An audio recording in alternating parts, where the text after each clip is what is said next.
এবং অনেক নেতৃত্ব, 7টা অঞ্চলের সভাপতি আছে, 7টা প্রধান, উপপ্রধান এবং আছেন আপনারা জানেন গোটা বাংলা জুড়ে মমতা বন্দ্যোপাধ্যায়ের উদ্যোগে এই ধর্ণা মঞ্চ চলছে। সেটা আমাদের বারাসাত 2 নম্বর ব্লকেও এই ধর্ণা মঞ্চ আয়োজন করা হয়েছে। আমি অল্প দুটো একটা কথা বলবো।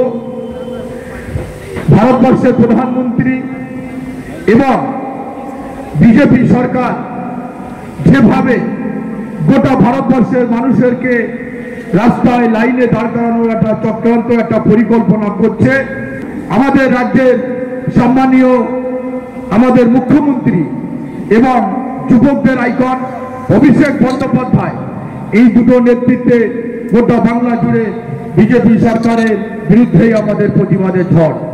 কারণ আমরা দেখেছি মমতা বন্দ্যোপাধ্যায়ের নেতৃত্বে বহু লড়াই সংগ্রাম তিনি করেছেন। আজকে সেই লড়াই সংগ্রামের মাধ্যম দিয়ে বাংলার বুকে একটা সরকার প্রতিষ্ঠিত করেছে তৃণমূল কংগ্রেসের।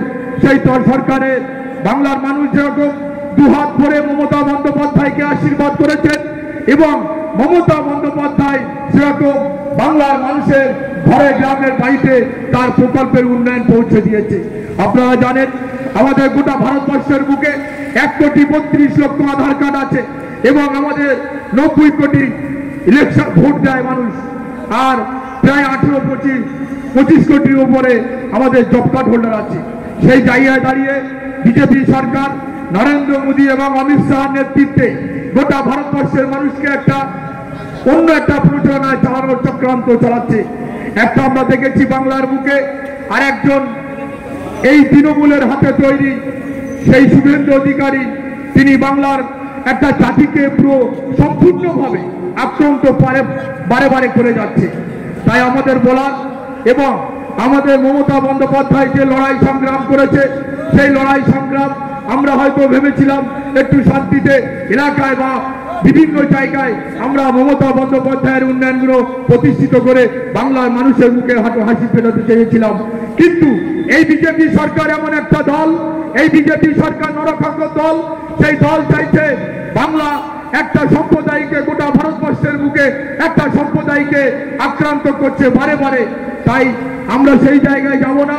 আমরা মমতা বন্দ্যোপাধ্যায়ের আদর্শে, আমরা মমতা বন্দ্যোপাধ্যায়ের অনুপ্রেরণায়, অভিষেক বন্দ্যোপাধ্যায়ের নির্দেশে আমরা বাংলায় গ্রামে গঞ্জে শহরে সেখানে বিজেপির ঝান্ডা, বিজেপি দলের সংগঠন করবে, আমাদের সেখানে ঝাঁপিয়ে পড়তে হবে। কারণ এই নরখাগ্য দল যদি একবার বাংলার বুকে প্রতিষ্ঠিত হয় তাহলে কিন্তু মানুষের বিপদ এনে দেবে। সেই বিপদের হাত থেকে রক্ষা করার জন্য আমাদের সকলকে, সকল নেতৃত্ব, অঞ্চল থেকে ব্লক থেকে অঞ্চল থেকে গ্রাম, প্রত্যেক জনে আমাদের কাঁধে কাঁধ মিলে একটা জায়গায় সমবদ্ধ হয়ে থাকতে হবে। কারণ আমরা বিগত দিন সিপিএম যে লাল পার্টি হারমাত, সিপিএম এর সন্ত্রাসের বিরুদ্ধে আমরা লড়েছি। আমরা সেই লড়াইটা আমরা এই বিজেপি সরকারের বিরুদ্ধে লড়তে চাই আর এই শুভেন্দুর বিরুদ্ধে লড়তে চাই। আমরা যদি কোনোদিন রাস্তাঘাটে শুভেন্দু এলাকায় যদি কোনোদিন প্রবেশ করতে চাই, আমরা সেদিন গাড়ি আটিয়ে প্রতিবাদ করব যে আপনি বাংলার বুকে হিন্দু মুসলমানের একটা সম্প্রীতি আছে, সেই সম্প্রীতিটা নষ্ট করার জন্য আপনি যেভাবে একটা সম্প্রদায়কে আঙুল উঁচু করে কথা বলছেন তার বিরুদ্ধে আমাদের কালো পতাকা দেখিয়ে তাকে সেদিন ব্যাক গো করাবো, যে গো ব্যাক শুভেন্দু। এই শুভেন্দুর বিরুদ্ধে আমাদের লড়তে হবে। তাই আমাদের মাথায় রাখতে হবে 2026-এ নির্বাচন মমতা বন্দ্যোপাধ্যায় যেভাবে বাংলার মানুষের যেভাবে একটা আগলে রাখতে চেয়েছে, ঠিক এমন একটা পরিস্থিতির মধ্য দিয়ে মমতা বন্দ্যোপাধ্যায় 2026-এর নির্বাচনের উপলক্ষে আমাদের একটা প্রকল্প দিয়েছে, পাড়ায় সমাধান। তাই এই পাড়ায় সমাধান প্রকল্পটা আমাদের বাস্তবায়িত করতে হবে। কারণ আমরা 78টা প্রকল্প আমরা পঞ্চায়েত সমিতি, জেলা পরিষদের মাধ্যম দিয়ে বাংলা গ্রামের মানুষের হাতে আমরা পৌঁছে দিতে পেরেছি। ঠিক সেরকম একটা প্রকল্প এই যে পাড়ায় সমাধান, পাবলিকের কাছ থেকে খবর নিতে হবে কোন পাড়ায় রাস্তা দরকার, সে কাজগুলো পঞ্চায়েত সমিতি, জেলা পরিষদ এবং পঞ্চায়েত থেকে আমাদের করা সম্ভব নয়।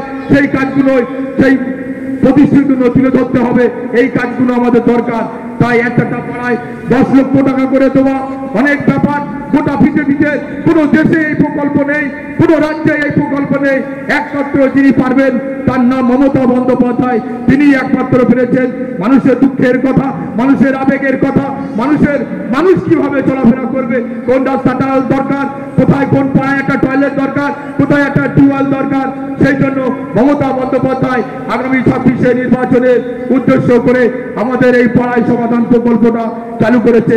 সেইভাবে আমরা বুথ কমিটি এবং বুথের সভাপতি মেম্বার নিয়ে আমরা আলোচনার মাধ্যম দিয়ে সেই পাড়াটাকে আমরা বিভিন্ন পাড়ায়, প্রত্যেকটা পাড়ায় পাড়ায় একটা একটা করে প্রকল্প দিয়ে গ্রামের মানুষকে ঠান্ডা শান্ত রাখা।